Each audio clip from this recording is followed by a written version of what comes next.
علیکم ورحمۃ اللہ وبرکاتہ۔ عزیز طلباء، امید ہے کہ آپ خیریت سے ہوں گے۔ آج ہم قافیہ کا سبق نمبر 166 پڑھ رہے ہیں، جس کے اندر ہم فعل کی دو اقسام، ایک فعل لازم ہے اور دوسرا فعل متعدی، ان کے حوالے سے ان کی تعریف اور فعل متعدی کی اقسام پڑھیں گے۔ چلتے ہیں اپنے سبق کی جانب۔ بسم اللہ الرحمن الرحیم۔ المتعدی وغیر المتعدی۔ فالمتعدی ما يتوقف فهمه على متعلق كضرب، وغير المتعدي بخلافه كقعد، والمتعدي يكون إلى واحد كضرب، وإلى اثنين كأعطى وعلم، وإلى ثلاثة كأعلم وأرى وأنبأ ونبأ وأخبر وخبر وحدث. وهذه مفعولها الأول كمفعول أعطيت، والثاني والثالث كمفعولي علمت۔ ترجمہ دیکھ لیتے ہیں۔ المتعدی وغیر المتعدی، فعل متعدی اور فعل غیر متعدی کی۔ فالمتعدی ما يتوقف فهمه على متعلق كضرب، فعل متعدی وہ فعل ہے جس کا سمجھنا کسی متعلق پر موقوف ہو، جیسے ضرب۔ وغیر المتعدی بخلافہ، اور غیر متعدی وہ فعل ہے جو اس کے برخلاف ہو، جیسے قعد۔ والمتعدی یکون الی واحد کضرب والی اثنین کاعطی وعلم، اور کبھی فعل متعدی ایک مفعول کی طرف متعدی ہوتا ہے جیسے ضرب، کبھی دو مفعولوں کی طرف جیسے اعطى اور علم۔ وإلى ثلاثة كأعلم وأرى وأنبأ ونبأ وأخبر وخبر وحدث، کبھی تین مفعولوں کی طرف جیسے کہ یہ افعال ہے اعلم، ارى، انبأ، نبأ، اخبر، خبر اور حدث۔ وہذہ، اور ان یعنی اعلم اور اس کے نظائر کا، مفعولها الاول کا مفعول آتیت، ان کا پہلا مفعول باب آتیت کے مفعول کی طرح ہے۔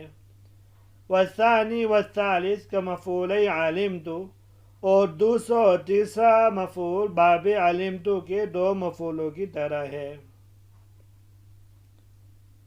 آج کے درس کے اندر فعل لازم اور فعل متعدی کی تعریف اور فعل متعدی کی اقسام پڑھیں گے۔ معمول کے اعتبار سے فعل کی دو قسمیں ہیں، ایک فعل متعدی ہے اور دوسرا فعل لازم ہے۔ متعدی لغوی اعتبار سے تعدی یتعدی تعدیا فهو متعد، ناقص سے باب تفاعل کے اسم فاعل کا واحد مذکر کا صیغہ ہے، مطلب اس کا تجاوز کرنے والا، آگے بڑھنے والا۔ اور صاحب کتاب نے اس کی تعریف یوں فرمائی ہے، ما یتوقف فہمه علی متعلق، یعنی فعل متعدی وہ فعل ہے جس کا سمجھنا اپنے متعلق پر موقوف ہو۔ یا اس کی تعبیر اس طرح بھی کر سکتے ہیں کہ فعل متعدی وہ فعل ہے جو اپنے فاعل سے تجاوز کر کے مفعول بہ کا تقاضا بھی کر رہا ہو، اور فاعل کو رفع دینے کے ساتھ ساتھ مفعول بہ کو نصب بھی دے، جیسے ضرب زید۔ اس کا پورا معنی اس وقت سمجھ میں آئے گا جب اس کے ساتھ اس کا مفعول بہ ملایا جائے۔ ضرب زید عمرا مشہور مثال ہے۔ وغیر المتعدی بخلافی، اور فعل غیر متعدی یعنی فعل لازم وہ فعل ہے جو فعل متعدی کے خلاف ہو۔ یوں بھی کہہ سکتے ہیں کہ فعل متعدی وہ فعل ہے جو فاعل پر مکمل ہو جائے، مفعول بھی کی نہ ضرورت ہو نہ اس کا وہ تقاضا کر رہا ہو، جیسے جلس زید۔ اب فعل متعدی کی تین اقسام صاحب کافیہ رحمہ اللہ نے ذکر کی ہے کہ وہ فعل جو افعال متعدیہ ہیں، کبھی ایک مفعول چاہتے ہیں، کبھی دو چاہتے ہیں، کبھی تین چاہتے ہیں۔ فرمایا والمتعدی یکون الی واحد کضرب۔ فعل متعدی کی پہلی قسم وہ فعل ہے، وہ متعدی افعال ہیں جو صرف ایک مفعول پر اکتفا کرتے ہوں۔ ایک مفعول بھی سے ان کی ضرورت پوری ہو، جیسے ضرب زید عمرا میں ضرب ہے۔ اور دوسری قسم ایسے متعدی افعال کی ہے جو دو مفعول کا تقاضا کرتے ہوں، جس کے ایک مفعول پر اکتفا کرنا جائز ہو۔ مثال کے طور پہ باب آتا، سأل و منح اور البس وغیرہ، جیسے آتا زید عمرا درہما، اس میں ایک مفعول پر اکتفا کر کے آتیت زیدن یا آتیت درہمن بھی کہنا جائز ہے۔ ایسا ان افعال میں ہوتا ہے جن کا مفعول ثانی مفعول اول کا غیر ہو، جیسے کہ درہمن عمرن کا غیر ہے۔ اور تیسری قسم ایسا افعال یا ایسے افعال متعدی جو دو مفعول چاہتے ہو، جن کے ایک مفعول پہ اکتفا کرنا جائز نہ ہو،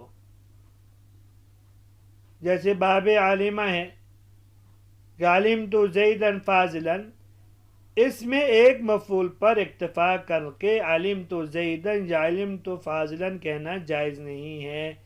ایسا ان افعال میں ہوتا ہے جن کا مفعول ثانی مفعول اول کا غیر نہ ہو، بلکہ دونوں ایک ہی ذات پر دلالت کرتے ہوں، جیسا مذکورہ مثال میں زیدن اور فاضلن۔ فاضلن زیدن ہی کی ذات پر دلالت کرتے ہیں۔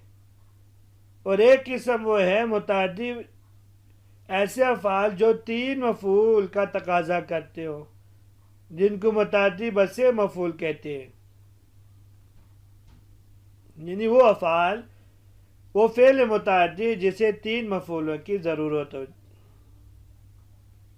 صاحب کتاب رحمہ اللہ نے ایسے کل 7 افعال بیان کیے: اعلم، ارى، انبأ، نبأ، خبر، اخبر اور حدث، جیسے اعلم اللہ زیدا عمرا فاضلا۔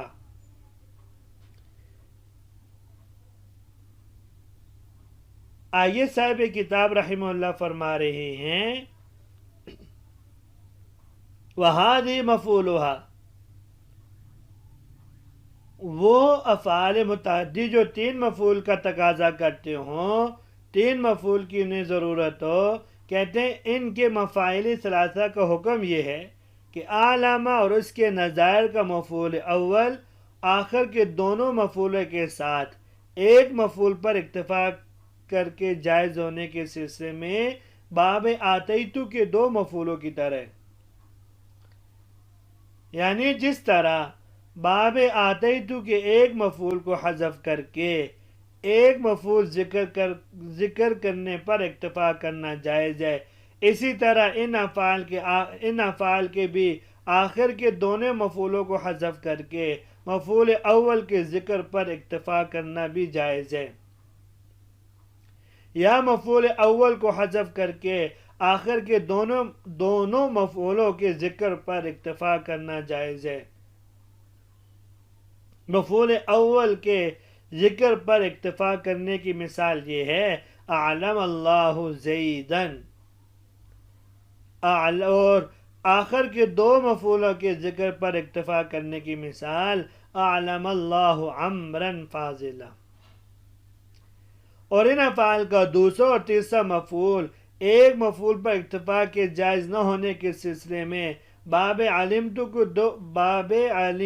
کے دو مفعولوں کی طرح ہے، یعنی جس طرح باب علمتو کے ایک مفعول کو حذف کر کے ایک مفعول کو ذکر کرنا جائز نہیں ہے، اسی طرح ان افعال کے دوسرے مفعول کو حذف کر کے تیسرے مفعول کے ذکر پر اکتفا کرنا جائز نہیں ہے، یا تیسرے مفعول کو حذف کر کے دوسرے مفعول کے ذکر پر اکتفا کرنا بھی جائز نہیں ہے۔ چنانچہ آپ دوسرے مفعول کو حذف کر کے عالم اللہ زیدن فاضلا یا تیسرے مفعول کو حذف کر کے عالم اللہ زیدن عمرا نہیں کہہ سکتے، بلکہ آپ کہیں گے عالم اللہ زیدن عمرا فاضلا۔